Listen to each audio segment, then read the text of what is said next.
Pada saat musim kemarau, kebutuhan pupuk nitrogen pada tanaman bisa kita berikan dalam jumlah yang lebih, tidak seperti pada saat musim hujan.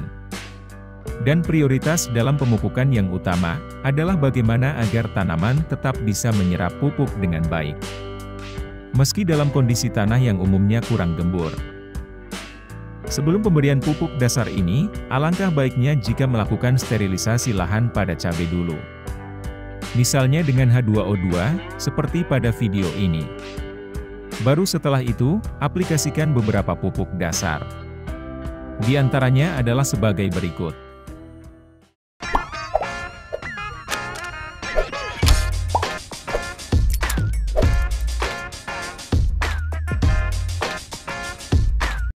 Pemberian pupuk dasar tidak membutuhkan pupuk yang cepat diserap tanaman. Justru yang lebih pas adalah pupuk yang sifatnya slow release. Tanaman yang masih kecil tidak akan menghabiskan banyak nutrisi dalam waktu yang cepat.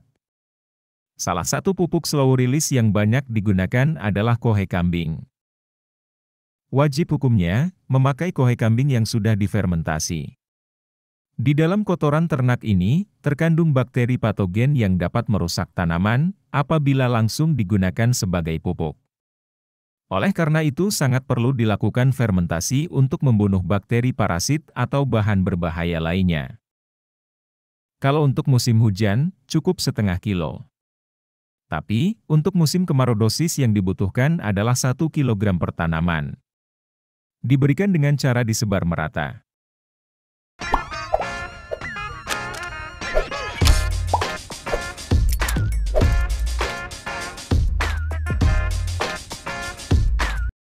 Karena untuk musim kemarau, penggunaan arang sekam sangat disarankan. Sebelum pupuk kandang disebar, arang sekam ini dulu yang diberikan. Fungsinya, untuk menjaga kondisi tanah tetap gembur, memacu pertumbuhan mikroorganisme, mempertahankan kelembaban, menekan jumlah mikroba patogen, juga meningkatkan daya serap dan daya ikat tanah terhadap air. Dalam arang sekam juga ada silika, mampu memperbaiki fisik tanaman agar lebih kokoh, dan memperbaiki sifat fisik tanaman yang berpengaruh pada kelarutan pupuk fosfat dalam tanah.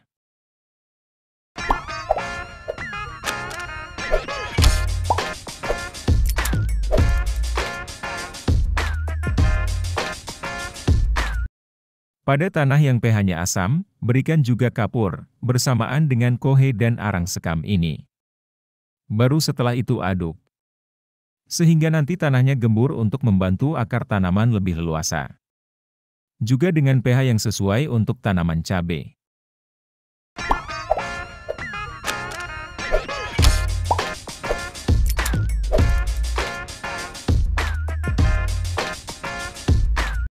Seperti yang sudah dikatakan tadi, pupuk slow release adalah yang cocok untuk pupuk dasar. Contoh mereknya pada pupuk NPK pelangi. Jenis pupuk ini tidak mudah hanyut dan langsung meresap ke tanah. Atau dengan NPK 15-15, bukan dengan 16-16 yang nitrogennya ada kandungan nitrat. Aplikasi kohe, arang sekam, dolomit, dan NPK bisa bersamaan, dicampur jadi satu dengan tanah.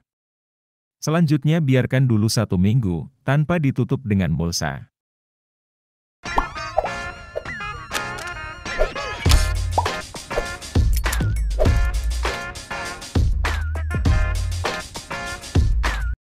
Boleh saja kalau mau pakai SP36 atau TSP.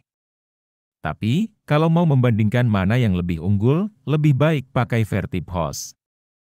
Dengan pupuk Vertipos ini, pemakaian kapur bisa dikurangi karena ada kandungan 15% kalsium oksida. Kebutuhan pupuk kalsium bisa dihemat. Vertipos juga lebih cepat hancur daripada 2 pupuk tadi. Seminggu setelah aplikasi pupuk sebelumnya, aplikasi pupuk fosfat dilakukan tepat di tengah bedengan. Mengingat bentuk dari pupuk fosfat yang paling susah diserap tanaman. Pada saat penyiraman nanti, pastikan bagian tengah tersebut terkena air. Pupuk yang digunakan selanjutnya KCl, bisa juga menggunakan K2O. Yang penting pupuk kalium. Kalau aplikasi pupuk kalium, diberikan pada tempat yang berbeda lagi dari pupuk fosfat. Pada saat membuat lubang tanam, usahakan ada 3 lubang. Lubang yang tepat di tengah bedengan untuk pupuk fosfat, lubang tanam utama, dan satu lagi lubang pupuk KCl ini di tengah-tengah, antara lubang tanam utama.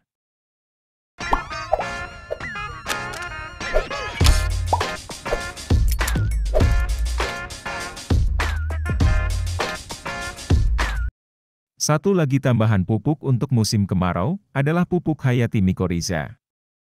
Kalau pupuk ini, diberikan pada saat pindah tanam bibit. Mikoriza di sini, fungsinya memberi perlindungan tanaman dari patogen akar dan unsur toksik.